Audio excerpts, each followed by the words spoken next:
이거 패스트다. 중세 유럽을 공포에 몰아넣었던 패스트가 우리 오랑시에 나타나.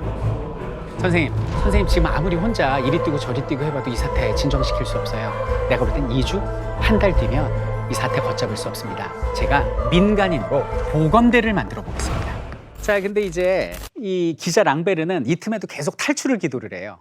합법적인 방법으로는 못 나가니까 불법적인 방법에 손을 잡습니다. 어떻게 하면 탈출할 수 있을까요, 현무 씨? 뭔가 좀 돈을 써서. 정답입니다. 그래서 이제 돈으로 사람을 매수하려고 그러죠. 가진 시도를 하는데 불법이다 보니까 번번이 실패래요. 야, 언제 어디서 나와? 그때 탈출하는 거야. 그래서 가보면 없고 뭐 이런 식이에요. 그러니까 여기는 이제 이 랑베르는 답답한 거예요. 나가지 못하고. 근데 이 동네 소식이 궁금한 거예요. 얼마나 퍼졌는지. 그럼 여기는 동네 소식을 알려면 누구를 만나야 돼요? 의사를 만나야죠. 이 사람이 제일 잘하니까. 그래서 랑베르가 여기는 리웨를 초대를 해요. 집으로. 이때 여기는 보건대에 타루도 이제 함께 오게 됩니다. 이때 이제 랑베르랑 얘기를 나누다가 보건대 얘기를 듣고 랑베르가 이렇게 얘기를 합니다. 영웅심에 불타고 계시네. 근데요, 저는 그 영웅 놀이에 관심 없거든요. 내 인생의 철학이 뭔지 아세요? 사랑하는 사람을 사랑하다가 사랑하는 사람을 위해 죽는 것. 그게 내 소신이에요. 그러니까 리웨가 아무리 덤덤한 사람이라도 불쾌할 거 아니에요. 나는 뭐 이렇게 살고 싶어서 하는 거예요. 리웨가 그렇게 얘기를 해요. 저 영웅 아니거든요. 제 믿음은 패스트와 싸워 이길 수 있는 우리의 무기는 유일하게 성실성이라고 생각해요. 각자 맡은 바 임무에 최선을 다하는 거.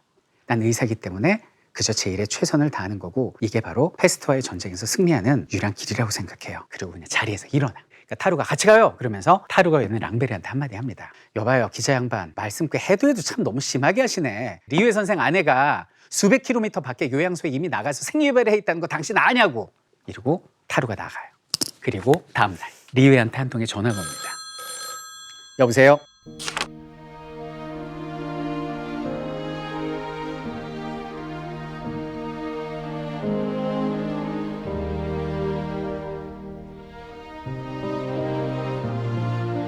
그래서 타루가 만든 보건대에 여기는 리웨도 치료를 하고 랑베르까지 가세를 합니다. 그리고 여기는 파밀루 신부도 여기는 보건대에서 열심히 사람들을 도와요. 여기서 연대가 이루어집니다. 패스트에 맞서 싸우는 각기 다른 캐릭터들의 연합이 이루어지죠. 자, 근데 이제 도시는 더 미쳐 돌아가게 됩니다. 도시 서쪽에서 불이 납니다. 왜 불이 났을까요? 방역만 해도 되는데 사람들이 패스트균을 태워 죽인다고 자기 집에 불 지르고 옆집에 불 지르고 온통 도시가 전부 불바다가 됩니다. 그러니까 사람들이 뭐 절도의 폭력의 난리도 아니어서 정부에서 군인들을 파견해갖고 사람 둘을 갖다 공개 처형을 해요.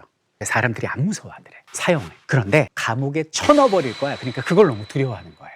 감옥에 갇히는 순간 집단 발병의 가능성이 높아지거든요. 자, 그리고 이때 이제 사람들이 무서웠던 게 11시부터 등화관제를 합니다. 전기를 끊어요. 왜냐면 모든 물자나 전기가 부족하니까. 그래서 밤이 되면 이 도시가 돌덩어리처럼 변해버렸다. 이렇게 도시의 황폐함을 이야기를 하고 있습니다. 이 당시 상황을 보면 별 얘기가 다 나옵니다. 사람들이 이제 불안하니까 이상한 예언서 같은 거를 돌려 읽게 됐고, 가을쯤 되니까 전부 다 레인코트를 입고 나타나기 시작해요. 레인코트를 왜 입었냐? 신문에서 한 줄 쓴 거예요. 의문의 패스트 치료법은? 뭐 이래가지고 200년 전 남프랑스에서는 의사들이 이렇게 가운에다가 기름을 칠해서 그걸 막기도 하였다. 기사 한 줄에 사람들이 전부 다 레인코트 입고 막 이러고 다니는. 그 속에서 이제 이득을 보는 사람들 등장하고요. 가난한 사람들은 더 힘들어지는 부익부 빈익빈이 더욱더 가중되게 됩니다.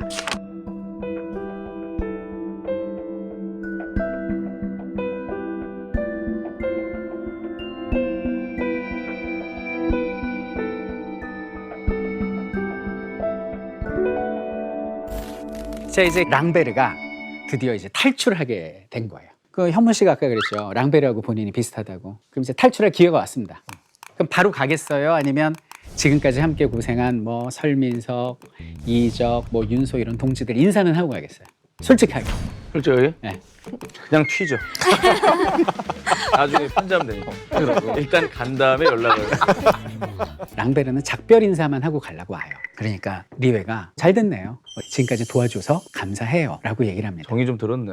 그렇죠. 동지의식이 생긴 거죠. 그래서 랑베르가 한동안 말을 못해요. 그러다 이렇게 이야기를 합니다. 선생님, 저 떠나지 않겠습니다. 여러분과 함께 하겠습니다. 이렇게 얘기를 해요.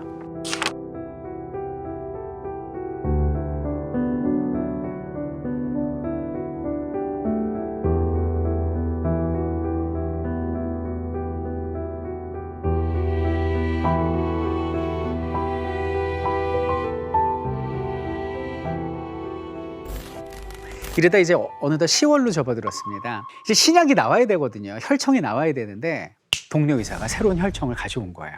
근데 마침 그때 온 환자가 누구냐? 아까 왜 기차역에서도 만났던 판사님 있었잖아요. 오통판사라고. 그 판사님 손잡고 다니던 아들이 패스트에 걸린 거예요. 아, 지금부터 이 소설에서 가장 중요한 장면이 나옵니다. 이 애기가 누워있고 그 애기 옆에 리웨, 랑베르, 파멜로 신부, 타루까지 다 지켜보고 있는데 그 아이한테 이제 혈청을 주사했어요. 그리고 숨 죽이고 그 아이를 지켜봅니다. 어린애는 몸을 바싹 오그렸고 전신을 태워버릴 듯한 불꽃의 공포에 질려 침대 밑바닥으로 파고들었다. 그리고 담요를 걷어차면서 미친 듯이 고개를 저었다. 불타오르는 뜨거워진 눈꺼풀 밑에는 솟아나오는 굵은 눈물이 낯빛이 된 얼굴 위로 흘러내리기 시작했고 기진맥진한 아이는 뼈가 드러나 보이는 두 다리와 살이 완전히 다 녹아버린 듯한 두 팔에 경련을 일으키면서 황폐해진 침대 위에 십자가에 못 박히는 듯한 괴상한 자세를 취하는 것이었다. 이때 여기 있는 신부님이 무릎을 꿇어요. 그리고 아이의 손을 잡고 기도를 합니다. 이 아이를 제발 살려주소서.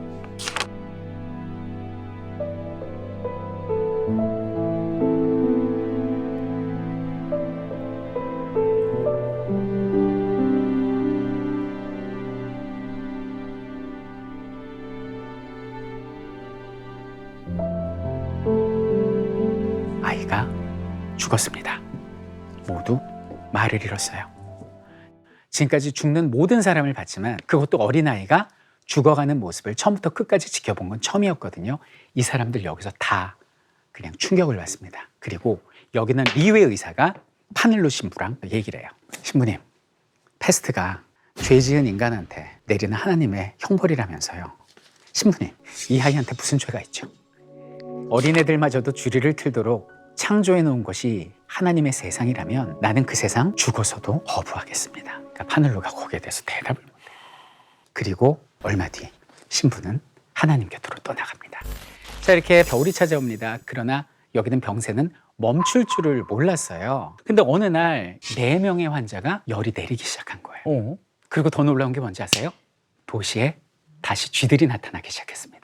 쥐들이 이렇게 반갑기는 처음이에요. 쥐들이 찍찍찍찍찍찍 대면서 건강하게 뛰어다니고 그 쥐를 쫓아서 고양이까지 냐옹 그러면서 뛰쳐나오기 시작했죠. 패스트가 사라지고 있어요.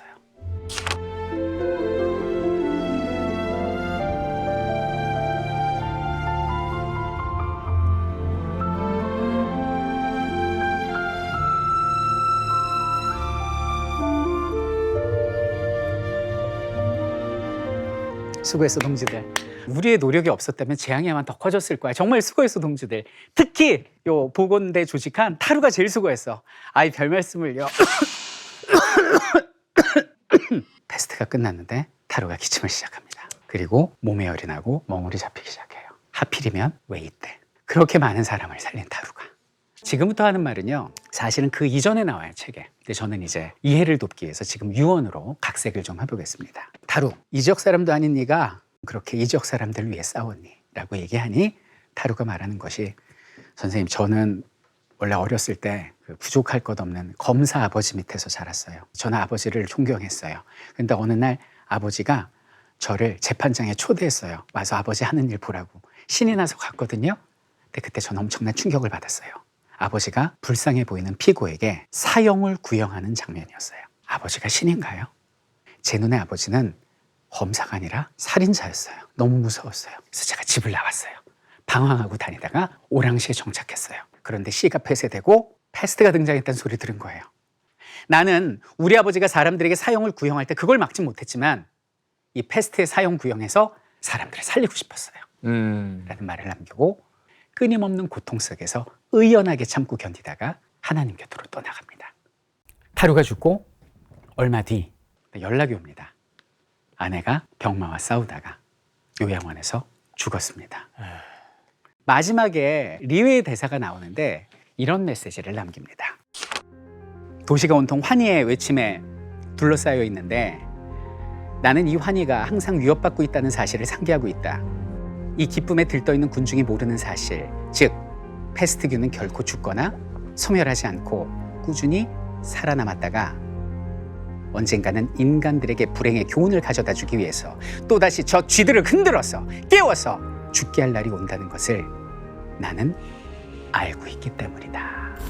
책에서는 패스트를 소재로 했지만 이거는 전쟁일 수도 있고요. 지진일 수도 있고요. 평온하게 사는 인간 세상을 언제든지 습격할 수 있는 재앙인 거예요. 근데 이것이 우리에게 던지는 메시지는 무엇인가? 바로 어떤 재앙이 우리를 위협할지라도 인간들의 연대, 희망을 잃지 않는 그들의 연합이 그 재앙을 뛰어넘을 수 있다라고 저자는 우리에게 이야기를 하고 있습니다.